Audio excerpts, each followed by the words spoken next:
Primero que todo, muy buenos días. El día de hoy vamos a estar llevando a cabo la exposición de estenosis aórtica, mi persona, Joshua Rodríguez y Lorela García. Ok, para comenzar con lo de la estenosis aórtica, primero tenemos que tener una definición bastante clara y un concepto que nos lleve a entender qué es esta complicación. Entonces, la estenosis aórtica es una de las enfermedades valvulares más comunes en adultos con cardiopatías valvulares crónicas. Principalmente la podemos observar en países que tengan ingresos altos o de bastante desarrollo, y esta se va a caracterizar principalmente por una remodelación tanto de fibrosis y calcificación en las distintas valvas de la válvula aórtica, lo cual va a llevar a un futuro a progresar a un estrechamiento del orificio de salida sanguíneo del ventrículo izquierdo hacia la circulación sistémica, y esto va a producir que se lleguen a dar procesos de adaptación en distintas partes del corazón, como vamos a mencionar más adelante, el cual puede ser la hipertrofia del ventrículo izquierdo. Entonces, también vamos a hablar un poco de lo que es la anatomía de la válvula aórtica, esto para también conocer un poco más de estas características que se pueden llegar a ver afectadas. Entonces, si hablamos un poco de la anatomía normal, la válvula aórtica se considera una válvula semilunar y esta se va a localizar entre el ventrículo izquierdo y la aorta ascendente. Normalmente se dice que está al lado posterior, al lado izquierdo del esternón, a nivel más o menos del tercer espacio intercostal. Y esta va a constar de tres valvas, una posterior, una derecha y una izquierda. También vamos a tener en cuenta un poco sobre lo que es la morfología, en donde sabemos que se compone de estas tres, y además es importante conocer sus componentes, que son la lúnula, el nódulo y el seno. Entonces, la lúnula básicamente es un engrosamiento en la región de contacto de la valva. También tenemos un vértice del borde angulado libre, el cual se va a engrosar, y este es el que nos va a formar el nódulo. Y el seno es una porción dilatada normalmente de esta pared de la valva. Entonces, ya por último, para terminar un poco lo que es la anatomía, también tenemos que tener en cuenta un poco sobre la función que nos van a realizar estas valvas, que lo que se basan principalmente es en un cierre bastante contráctil. Sin embargo, hay que tener en cuenta que estas no cuentan con cuerdas tendinosas, sino que básicamente lo que hacen es, por medio de la relajación del ventrículo en la diástole, generan una retracción elástica de la pared de la aorta y hacen que no se devuelva el flujo de sangre. Ok, continuamente vamos a seguir con lo que es la etiología y algunos factores de riesgo. Entonces, a nivel de la etiología, cuando se habla de estenosis aórtica, se debe tener un panorama bastante claro y saber cuáles son las más frecuentes para así poder tratar sus causas a fondo e intervenir con las precauciones necesarias. Entonces, normalmente una de las más comunes se habla que es la parte congénita, dentro de las cuales se mencionan como por ejemplo la válvula aórtica bicúspide. Esta se va a dar predominantemente en varones y tiende a ser autosómica dominante, además de presentar algunas mutaciones en los genes, por ejemplo el Notch1, el GATA5 y el GATA4. Además, otras causas pueden ser anormalidades en óxido nítrico sin tasa endotelial, y lo más característico que nos va a importar de esta etiología congénita es que esta afectación suele tener una aorta bastante aumentada de tamaño, que puede llegar a presentar complicaciones tanto en las presiones y además formar una fusión entre la valva derecha e izquierda de la válvula aórtica, generando que se den más complicaciones como rupturas, aneurismas y lesiones obstructivas. Otra de las causas que podemos tener también de esta patología es la enfermedad reumática. Esta se da principalmente en edades tempranas y se causa en la parte de las valvas aórticas, la cual puede llegar a generar una fusión comisural que le da un aspecto igual como de valva bicúspide. Esto lo que hace es que se vayan a comprometer mucho más fácil las válvulas, y se continúa con este proceso y puede llegar a presentar lo que es fibrosis, calcificación y la misma estrechez, que es bastante característica de esta complicación. Por otro lado, también está lo que es el deterioro, que es conforme avanza la edad. Normalmente se suelen ver más depósitos tanto de calcio como de tejidos lípidos, y esto también puede llegar a afectarnos bastante. Por otro lado, lo que serían los factores de riesgo, es bastante importante mencionarlos, ya que estos pueden llegar a predisponer a una persona a presentar esta estenosis aórtica, entre los cuales vamos a encontrar principalmente lo que sería la hipertensión arterial, la diabetes mellitus, y otra que no es tan común sería la dislipidemia. ¿Por qué mencionamos estos factores de riesgo? Bueno, esto se debe a que este proceso de deterioro y calcificación en el que basamos esta patología cuenta con bastante ingreso de moléculas lipídicas, activación de procesos inflamatorios y formas de señalización que se van a ver alteradas con esta condición. Entonces, más adelante vamos a mencionar esto más a fondo y el por qué es importante, ya que la diabetes mellitus se conoce como una enfermedad que es bastante deteriorativa. Entonces, por último, se mencionan otros factores que por ahí no son tan comunes, como por ejemplo el tabaquismo, la nefropatía crónica y el síndrome metabólico, junto con un colesterol alto, que nos va a basar básicamente en lo mismo.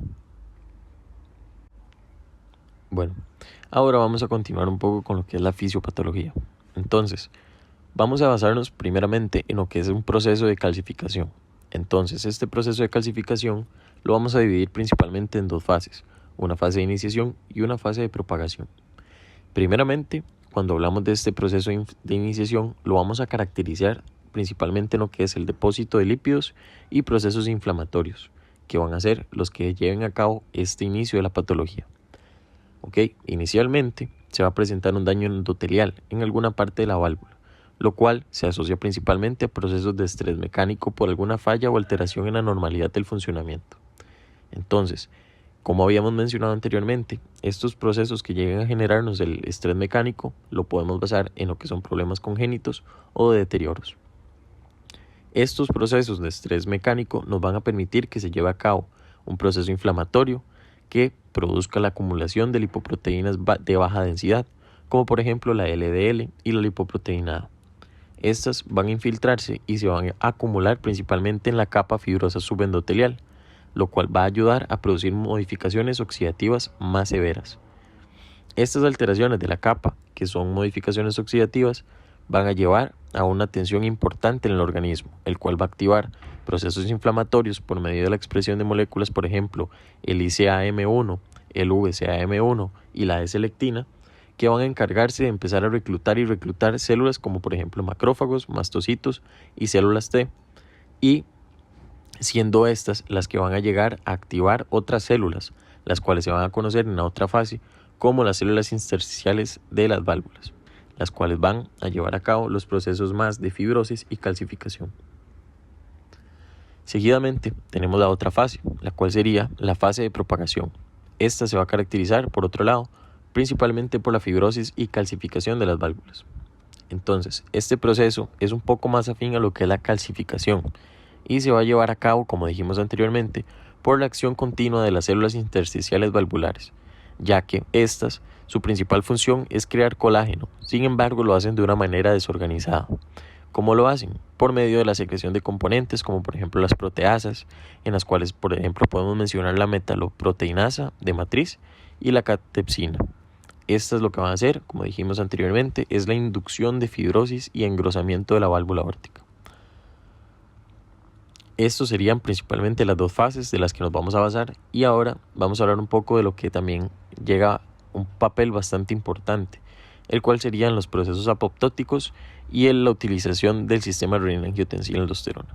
Entonces, los procesos apoptóticos lo que se menciona es que son importantes debido a que esta constante inflamación va a generar un ciclo de destrucción, inflamación y respuesta, los cuales van a igual ayudarnos a producir depósitos de calcio acumulados y se manifiestan más continuamente estos procesos de calcificación y fibrosis mucho más rápido. Además, como dijimos que se menciona, el sistema renina-angiotensina-aldosterona tiene bastante relevancia con esta patología, ya que algunos componentes pueden llegar a afectar de manera indirecta la remodelación fibrótica.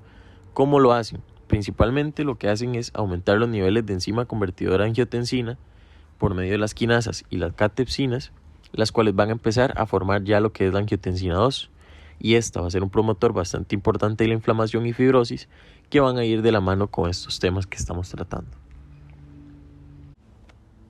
Ahora vamos a hablar un poco sobre lo que es principalmente esos procesos de adaptación que se van a generar en las distintas cámaras cardíacas y lo que nos va a ayudar a tener como un panorama bastante claro de lo que es a nivel físico esta patología. Entonces, bueno, como mencionamos anteriormente, esta calcificación y fibrosis que van a ir progresando va a generar un estrechamiento de la válvula aórtica debido a la consecuente acción de estos procesos.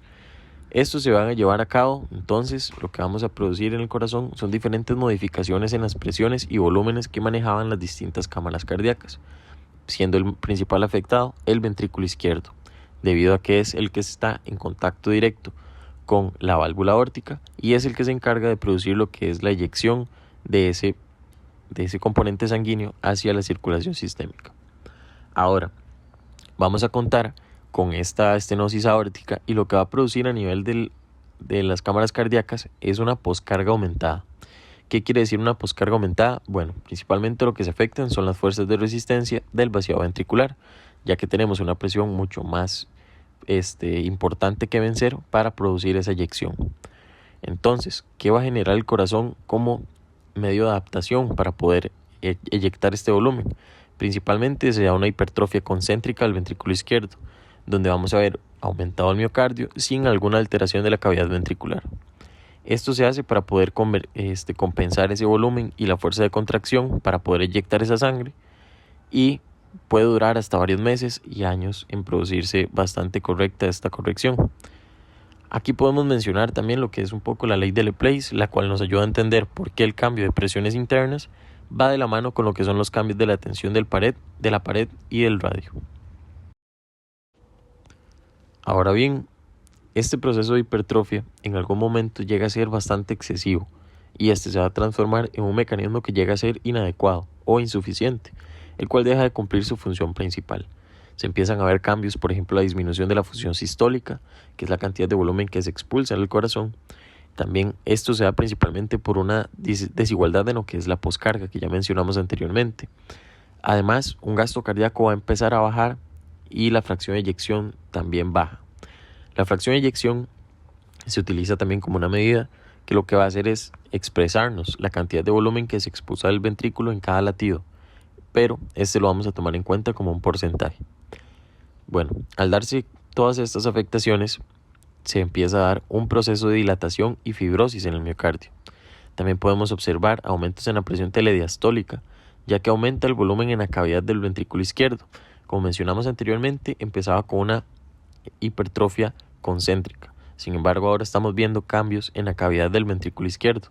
Esto se puede ver principalmente aumentos en la demanda de los miocitos, que pueden empezar a producir isquemia y demás, o una dilatación del corazón en forma de tratar de adaptarse. Entonces, estos cambios en la presión telediastólica hacen que aumente esa cavidad del ventrículo izquierdo y así vamos a entonces producir esos cambios, donde ya no se va a poder eyectar toda la sangre de manera correcta y tiende a quedar estancada en esta cavidad. Al final, después de todos estos procesos adaptativos que trata de hacer el corazón, se va a generar un deterioro de la función contráctil. Esto debido a que la poscarga estaba muy aumentada y se mantiene así durante bastante tiempo, la cual hace que baje el gradiente de presión y aumentan las presiones de manera retrógrada. ¿Principalmente hacia dónde? Primeramente hacia la aurícula izquierda, el cual puede llegar a presentar afectaciones que se van a mencionar más adelante, como en la parte pulmonar, debido a que está en contacto con la arteria pulmonar. Y así, si estos procesos continúan, podemos ver inclusive afectaciones hasta en la cavidad del ventrículo derecho. ¿Ok? Estas complicaciones pueden progresar hacia la insuficiencia cardíaca, la cual se da principalmente por este aumento de apoptosis de los miocitos, y al aumentar la cantidad de células podemos hablar también de lo que es la demanda metabólica que ya mencionamos, que es una de las principales causas que nos van a generar todos estos procesos adaptativos. ¿Ok? Con ello también se produce lo que es la fibrosis de manera de reemplazo, principalmente en la capa subendocárdica. Y ahora vamos a hablar un poco sobre las manifestaciones clínicas. Las manifestaciones clínicas de la estenosis aórtica pueden variar según la gravedad de la enfermedad. Si tenemos una estenosis aórtica mínima a moderada, podemos llegar a tener pacientes asintomáticos. Ahora, si tenemos una estenosis más grave o más acentuada, sí, el paciente va a expresar más sintomatología. En cuanto a los síntomas, hay una triada clásica de síntomas que nos pueden ayudar a identificar esta valvulopatía. Entre estos síntomas encontramos disnea de esfuerzo, angina de esfuerzo y síncope. Serían los 3 síntomas clásicos de la estenosis aórtica.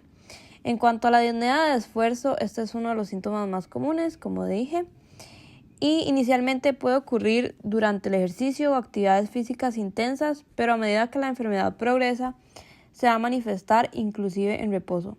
Este síntoma se da principalmente por una disfunción diastólica y es revelador en cuanto a la identificación de la valvulopatía. Luego tenemos angina de esfuerzo. Este síntoma, las causas son variadas. Puede darse por un gasto cardíaco bajo y por un aumento en el consumo de oxígeno por parte del miocardio. Esto lo que causa es dolor en el pecho, que es conocido como angina. Y este dolor generalmente se desencadena por esfuerzo físico y puede irradiar hacia el brazo izquierdo, cuello o mandíbula. Luego tenemos el síncope. El síncope se refiere a la pérdida repentina y temporal de la conciencia y este se da gracias a una disminución del flujo sanguíneo cerebral. Esto en la estenosis aórtica ocurre debido a la obstrucción en la válvula aórtica y el gasto cardíaco bajo que esto causa, es que esta obstrucción causa. Entre otros síntomas que los pacientes pueden presentar encontramos palpitaciones, mareos y debilidad. Y bueno, estos síntomas suelen empeorar con el ejercicio físico o cuando la persona se pone de pie rápidamente. Ahora que hablamos de los síntomas, también es muy importante hablar de un signo clínico de extrema relevancia para poder identificar la valvulopatía. Este signo lo encontramos a través de la auscultación en el examen físico. Lo que se va a encontrar es un soplo sistólico. Este soplo tiene la característica de que es un soplo mesosistólico, comienza justo después de S1 y termina justo antes de S2. A este se le caracteriza por ser un soplo de timbre duro y áspero. Además, es importante notar y crucial saber que este predomina en el foco aórtico. El sonido que produce es por el flujo sanguíneo turbulento a través de la válvula. Habíamos hablado anteriormente que las manifestaciones clínicas se basaban en la gravedad de la estenosis. ¿Cómo se clasifica la gravedad de la estenosis? Bueno, la gravedad de la estenosis se clasifica en cuanto a 3 diferentes parámetros, esto siendo la velocidad del flujo sanguíneo a través de la válvula aórtica, el gradiente de presión existente entre el ventrículo izquierdo y la arteria aorta y, por último, la superficie valvular aórtica en centímetros cuadrados. Estos datos nos van a poder ayudar a clasificar la estenosis aórtica. En cuanto a estos datos obtenidos, vamos a tener 4 diferentes clasificaciones para la estenosis aórtica. Primero sería la esclerosis aórtica, que es un término utilizado para describir el endurecimiento y engrosamiento de la válvula aórtica, pero esto no llega a causar una obstrucción significativa en el flujo sanguíneo. Luego tenemos la estenosis aórtica leve, que la velocidad del flujo sanguíneo a través de la válvula aórtica es relativamente baja y el gradiente de presión es bajo. Generalmente no se presentan síntomas tampoco, al igual que en la esclerosis aórtica. Y luego tenemos la estenosis aórtica moderada, que la velocidad de flujo sanguíneo a través de la válvula aórtica aumenta, el gradiente de presión es moderado y en esta etapa los síntomas pueden comenzar a aparecer, como por ejemplo la disnea durante esfuerzo físico. Y luego tenemos por último estenosis aórtica grave, la velocidad de flujo sanguíneo a través de la válvula es alta y el gradiente de presión es significativo. En esta etapa los síntomas son más pronunciados como la disnea, incluso en reposo, dolor en el pecho, mareo, desmayo y fatiga. Los datos para la clasificación de la gravedad de la estenosis aórtica que mencioné anteriormente, la velocidad de flujo, el gradiente de presión y la superficie valvular aórtica se obtienen mediante pruebas como por ejemplo el ecocardiograma. Y acá adjuntado en la presentación tenemos una tabla con los datos puntuales de cada uno de los parámetros para poder clasificar la estenosis aórtica. Ahora, en cuanto a la evaluación diagnóstica, se realiza primero historia clínica y examen físico y posteriormente se realizan pruebas de imagen. Se le realiza al paciente una historia clínica completa con un especial énfasis en los síntomas y hay que poner especial atención para investigar si el paciente presenta la tríada clásica de síntomas de la estenosis aórtica, que sería disnea de esfuerzo, angina de esfuerzo y síncope, como mencioné anteriormente. También es importante ver la progresión de estos síntomas. Además de esto, indagar si el paciente toma algún medicamento y los antecedentes heredofamiliares del paciente, porque la estenosis aórtica tiene un componente hereditario importante.